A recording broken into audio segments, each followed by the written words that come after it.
Aaliyah is a 90s R&B icon and has an influential legacy that is so strong that you see and feel it in R&B and pop music to this day. But what would have happened if she never passed? Where would her legacy have been? Would she have gotten bigger, smaller? Who knows? Aaliyah Dana Houghton was born on January 16, 1979 in New York, but was raised mainly in Detroit. She grew up as a child performer and aspiring star. Her parents constantly put her in auditions, vocal lessons, commercials, talent shows, and she was even able to perform with Gladys Knight for a handful of concerts because her uncle was an entertainment lawyer and was married to the soul legend. So basically, Aaliyah's parents always guided and helped their child become a star and search for opportunities for her to perform. Now, the uncle that I was talking about that was married to Gladys Knight, Barry Hankerson, was an entertainment lawyer and a manager who managed the king of R&B, R. Kelly. Hankerson tried to get many labels to sign his niece, but her auditions were all unsuccessful. So, he decided to start his own record label to distribute his niece, Aaliyah, as an artist. He used his connection with R. Kelly to secure a distribution deal with Jive Records and created his label, Blackground Records. Signed Aaliyah, with help from her now mentor R. Kelly, Aaliyah released her debut album at age 15 called Age Ain't Nothing But a Number and became an R&B superstar at the young age of 15. The album had multiple hits and was certified double platinum, and Aaliyah was a teen idol and the new face of young R&B. Her urban tomboy swag and fashion was definitive for the 90s decade, and her smooth, silky vocals made her unique, and she along with Brandy and Monica became the faces of teen R&B. And I love how the three of them all were young black girls that were massively successful and have their own voice and style, individually had careers that weren't pitted against each other, and now have legacies that have helped define the decade and influence the next generation of R&B. Aaliyah found more and more success in the 90s with her next album, One in a Million, which is now a bona fide R&B classic, and became a bigger style icon, as her fashion was influencing black girls everywhere. Her endorsement deal with Tommy Hilfiger was so iconic and was the first time the brand collaborated with an urban artist. By the end of the 90s decade, Aaliyah had a wildly successful career, and there was no sign of slowing down for her. In 2000, Aaliyah starred in her first film, Romeo Must Die, which was a box office success with the ticket gross tripling the budget, and the soundtrack's lead single, Try Again by Aaliyah, reached #1 on the Hot 100, making history, becoming the first song to reach #1 on the Hot 100 primarily off of radio.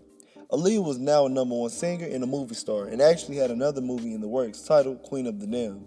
But sadly, on August 25, 2001, the music industry was shook forever when Aaliyah suddenly passed away in a plane crash in the Bahamas at the age of 22 due to an overloaded plane. Everyone in the music industry and world mourned over her passing. Like, she was so young and it all happened so fast and unexpectedly. She was too young and talented with too much more life to live and see, and it is just so sad that she had to leave us so soon. Aaliyah's legacy and influence still stands strong to this day, and a lot of people and fans have a lot of beliefs and speculations about what her life and career would have been like if she never passed away, unfortunately, in 2001. And I believe that her music career would not have been as successful as we exaggerated would be. Like, Aaliyah was a really nice singer, dancer, was beautiful, had great fashion sense, and was very likable.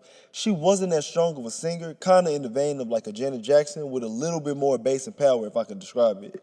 And her style and sound was actually perfect for the 2000s decade. A lot of 90s acts disappeared by the 2000s. R&B used to be the #1 standard, like it was the #1 thing. But now, hip-hop songs with light R&B choruses and pop became #1. Extremely talented vocals with strong, soulful voices weren't really the main priority no more. And groups were still a thing, but not as much as they were in the 90s. So multi-million selling superstar acts like SWV, Boys to Men, and Brandy, like they had real vocals, started to fade. But Aaliyah was still holding on, as she and Mary J. Blige were the only two female R&B artists from the early to mid-90s to come into the new millennium with success.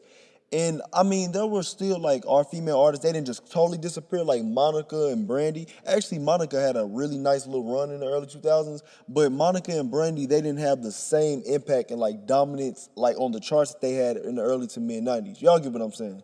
But I really don't think Aaliyah would have had the stand power to stay on top for years and years like people predict. Also in the 2000s, since music had been watered down and quality had lowered, many artists, especially female R&B artists, were rising to dominance like really quickly, and the market was very competitive. For example, Ashanti is an R&B artist that was actually very similar to Aaliyah when it comes to vocals and sounds.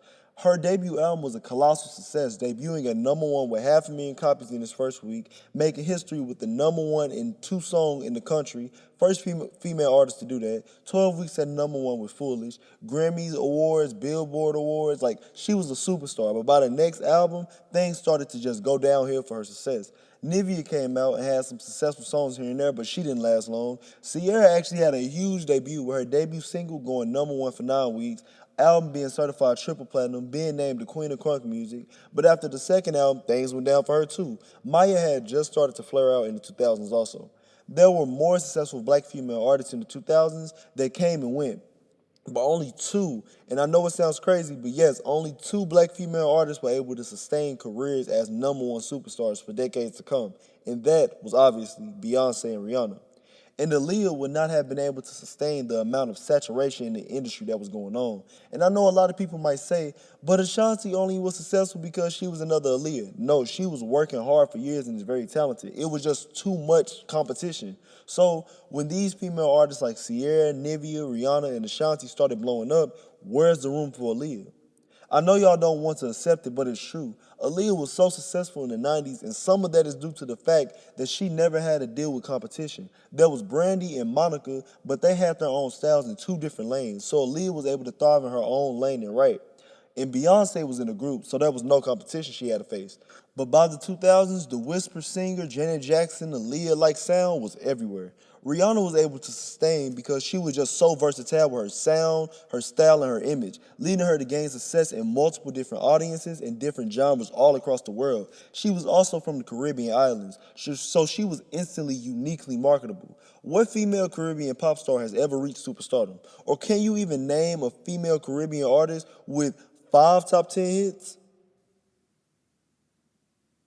Exactly, there's only Rihanna, so she was going nowhere. Then there's the Queen Bee, Beyonce. She was the total full package. She was and is everything. Her vocals, stage presence, choreography, image, everything is just so 100%. She can do a whole 8, 12, and 100 count choreography, then deliver powerhouse vocals right afterwards, not whisper singing and not lackluster vocals that need a backing track. Then look at her. She's sexy, beautiful. She had the perfectly marketable look for a black female superstar at the time. Now with Aaliyah, she had great style, great choreography. Her vocals were nice. They were decent. They're soft and radio friendly, but they weren't comparable to somebody like a Beyonce who has the full package for vocals. Is Beyonce vocals whistle note crazy like Mariah's? No. Is it as complex as a Whitney? No, but it is phenomenal. It has power and range. Oh, and when Beyonce released Crazy in Love, man, you can just forget it. Crazy in Love was a whole phenomenon. Beyonce was coming for the throne and she rightfully earned it. Aaliyah lacked in areas that Beyonce just fully excelled in. And this is not to pit them against each other, this is just stating the facts. So if y'all want to get emotional, you can leave the video. So if you put all these black female artists dropping hit albums and songs back to back, then the perfect full package of a triple threat superstar like Beyonce, where's the room for Aaliyah to be #1 like y'all say it is? There is none. Also, this is worth mentioning. Aaliyah's third album, Aaliyah, the self-titled album, was not doing good at sales when it first released. It had a nice first week with 187,000 sold in the first week, but sales fell after that, like tremendously. The album's lead single didn't even reach the top 40 and the label was actually worried.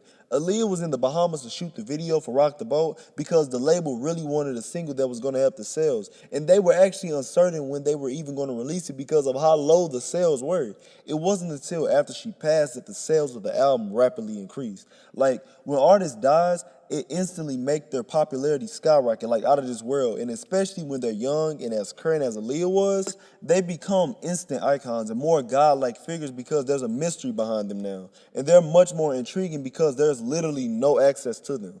I believe Aaliyah would have still been very successful if she were alive today. Like, she wouldn't have just fell completely off. But I think in the 2000s, she would have had more success in acting, being a personality, being an it girl, trendsetter, fashion icon, and maybe even a businesswoman, who knows, with a record label. But Aaliyah as this 20-year career having icon, no, that does not even make sense. I think she would have still had a legacy because her impact in the 90s was great. But people take the predictions too far and they say she would have been like this Beyonce stadium filler. No. Like, not at all. And I love Aaliyah so much, but I'm just observing the obvious. And I know a lot of y'all about to say, you're just targeting Aaliyah, you're hating on Aaliyah. But other huge R&B superstars from the 90s, careers faded by the 2000s. And even R&B artists that were vocally more talented than her. Like legends like Brandy and Toni Braxton's career did not keep succeeding in the 2000s decade.